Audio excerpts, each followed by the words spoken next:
Cinema industry వైపు వెళ్ళాలనుకుంటున్నారా? మీకు మేమున్నాం. వెంటనే కాల్ చేయండి. Hello my dear friends, welcome to Suman education TV. నేను మీ కర్ణాటి అశోక్ చక్రవర్తి. ఈ వర్డ్ మీకు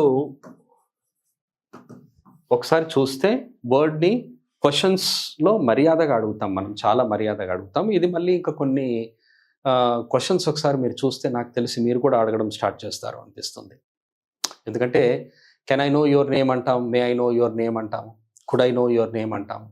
ఈ విధంగా కాకుండా మీరు దీంతో అడగడం కనుక తెలిస్తే చాలా మర్యాదగా ఉంటాయి. అలాగే ఎక్స్ప్రెషన్స్ ఎలా ఇవ్వాలి, ఇప్పుడు ఈ క్వశ్చన్ అడిగాము, క్వశ్చన్ అడిగిన తర్వాత ఎక్స్ప్రెషన్స్ ఎలా ఇవ్వాలి అనేది కూడా ఒకసారి చూద్దాం. Okay, right. ఇది సిచ్యువేషన్ 3, అంటే థర్డ్ సిచ్యువేషన్ అని అర్థం. Third situation. ఈ థర్డ్ సిచ్యువేషన్ ఏంటి my dear friends? Very polite questions. Very polite questions. నేను చెప్పాను to ask questions very politely అని. సో ఇది వెరీ పొలైట్ క్వశ్చన్స్ అనమాట. నేను స్ట్రక్చర్ ఒకసారి చెప్తాను, మళ్ళీ ఒకసారి రిమైండ్ చేస్తాను. Structure, okay. ఈ స్ట్రక్చర్ వచ్చేసి వుడ్ అనేది ఫస్ట్ రాయాలి. వుడ్ రాసి తర్వాత then mind, then before, then other words. Question mark పెట్టడం మర్చిపోవద్దు. ఇప్పుడు ఈ సెంటెన్స్ చూడండి. నేను ఇప్పుడు ఒక సెంటెన్స్ రాస్తాను ఇక్కడ. Sentences. So would you mind, would you mind. ఏమందాం ఇక్కడ? ఈ యూ ఇక్కడ సబ్జెక్ట్ ఉంది చూడండి మై డియర్ ఫ్రెండ్స్. నేను ఇంకొకసారి మీకు రిమైండ్ చేస్తాను. ఈ వుడ్ అనే వర్డ్ ఎప్పుడైతే ఉందో, ఈ వుడ్ వచ్చింది ఐ, వై, ఇట్. ఈ 3 వర్డ్స్ కూడా not used in questions. Not used in questions. Would I, would we, would it. Not used in questions. సరే, మనం అది క్వశ్చన్స్లో యూజ్ చేయం. ఇప్పుడు చూడండి, మరి యూ వచ్చింది కదా, యూ అయితే యూజ్ చేయొచ్చు, ఐ వై ఇట్టే యూజ్ చేయం, కానీ అదర్ సబ్జెక్ట్స్ యూజ్ చేయొచ్చు కదా. ఇప్పుడు ఇక్కడ వుడ్ యూ మైండ్ అనే చాలా వరకు ఏంటంటే వుడ్తో యూఏ వస్తుంది ఎక్కువగా. That doesn't mean always you should use you. You వస్తుందని కాదు, వుడ్ యూ మైండ్ అనేదే ఎక్కువ వస్తుంది అనమాట. సరే, ఇప్పుడు వుడ్ యూ మైండ్ అన్నాం. ఎవరితోనైనా ఏమైనా చెప్పాలి, మర్యాదగా చెప్పాలి. మీరు ఎక్కడికో ఒక క్లాస్ జరుగుతుంది, లేదా ఏదో మీటింగ్ జరుగుతుంది. ఆ మీటింగ్లో ఒక స్పీకర్ వచ్చి మాట్లాడుతున్నాడు, అతను స్పీచ్ ఇస్తున్నాడు, అతను స్లోగా మాట్లాడుతున్నాడు. చాలామంది ముందు మీరు అతనికి ఏం చెప్పాలి అంటే, కొంచెము బిగ్గరగా మాట్లాడతారా అని అనాలి. కొంచెం బిగ్గరగా మాట్లాడతారా. మీకు తెలిసిన సెంటెన్స్, మనం మామూలుగా యూజ్ చేస్తున్న సెంటెన్స్ ఏంటి? కెన్ యూ స్పీక్ లౌడర్ అనొచ్చు. Can you speak louder. కొంచెం గట్టిగా మాట్లాడతారా అనొచ్చు. Will you speak louder? Would you speak louder? Could you speak louder? ఈ విధంగా మీరు ఏదైనా అనొచ్చు. కానీ ఈ సెంటెన్స్తో అన్నప్పుడు ఏమనాలి అంటే, వుడ్ యూ మైండ్, చూడండి ఇక్కడ speaking. Would you speak louder అని మీరు అడగొచ్చు, వుడ్ యూ స్పీక్ లౌడర్. కానీ would you mind speaking louder? అర్థం ఏంటో తెలుసా? ఇక్కడ కొంచెం బిగ్గరగా మాట్లాడడానికి మీరేమన్నా అనుకుంటారా? కొంచెం బిగ్గరగా మాట్లాడడానికి మీరేమన్నా అనుకుంటారా? నేను అన్నాను ఏంటంటే ఐ వై ఇట్ మాత్రమే యూజ్ చేయం మనం. ఇంకొక సబ్జెక్ట్ని తీసుకుందాం. ఏం తీసుకుందాము అంటే వుడ్ దే తీసుకుందాం. వుడ్ దే మైండ్, వారి గురించి చెప్తున్నాను. Would they mind sitting silently? Would they mind sitting silently. ఇక్కడ ఏమంటున్నారు అంటే, సైలెంట్గా కూర్చోవడానికి వారేమని అనుకుంటారా? జనరల్గా ఇది ఎక్కువగా అడగం మనము, కానీ యూస్ చేయొచ్చు, యూస్ చేస్తే తప్పు కాదు. Would they mind sitting silently. Okay, ఇదే సెంటెన్స్. ఇప్పుడు మనము సబ్జెక్ట్ని చేంజ్ చేయొచ్చు అని చెప్పాను.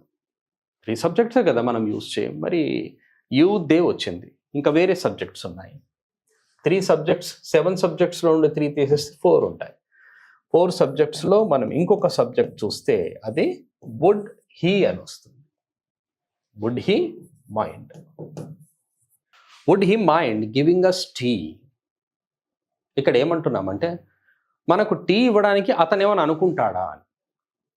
Would he mind giving us tea, అతను మనకు టీ ఇవ్వడానికి ఏమైనా అనుకుంటాడా. రైట్, ఇంకొక సబ్జెక్ట్ కూడా ఉంది. Would she mind, would she mind cooking for her relatives. Would she mind cooking for her relatives? వారి బంధువుల గురించి వండడానికి ఆమె ఏమని అనుకుంటుందా అని అర్థం. ఈ విధంగా క్వశ్చన్ అడగవచ్చు. మనం ఎంత మర్యాదగా అడుగుతున్నామో చూడండి. ఇలా అవుతుందా, ఏమైనా అనుకుంటారా అని చెప్పి అనడం. అలాగే ఇప్పుడు చూడండి, సింగులర్ ప్లూరల్తో మనము యూజ్ చేయొచ్చు అన్నాను.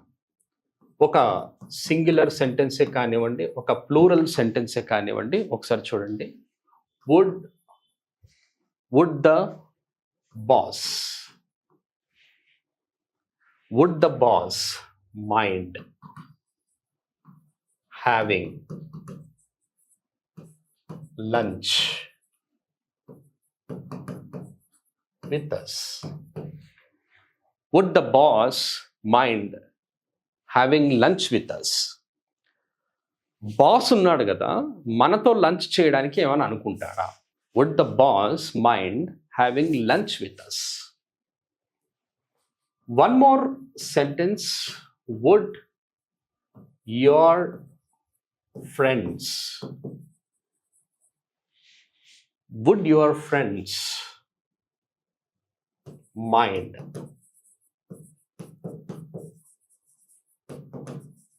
attending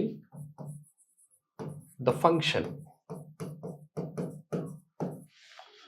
Would your friends mind attending the function? Function attend అవ్వడానికి మీ ఫ్రెండ్స్ ఏమైనా అనుకుంటారా? ఇప్పుడు ఇక్కడ నేను వుడ్ ద బాస్ అని ఎందుకు రాశాను, వుడ్ యువర్ ఫ్రెండ్స్ అని ఎందుకు రాశాను? Would the boss is singular number and would your friends is plural.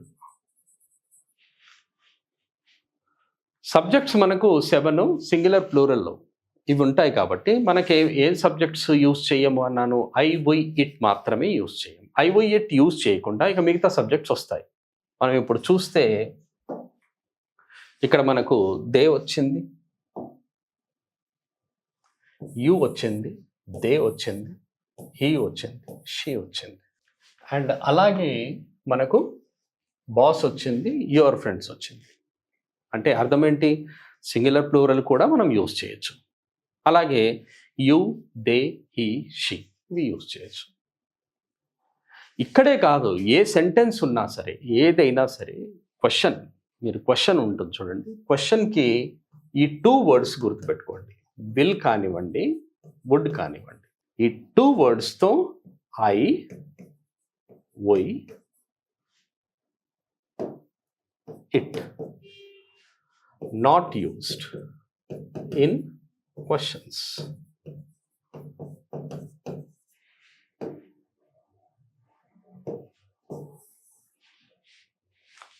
ఈ విల్, వుడ్తో I, we, it not used in questions, not used in questions.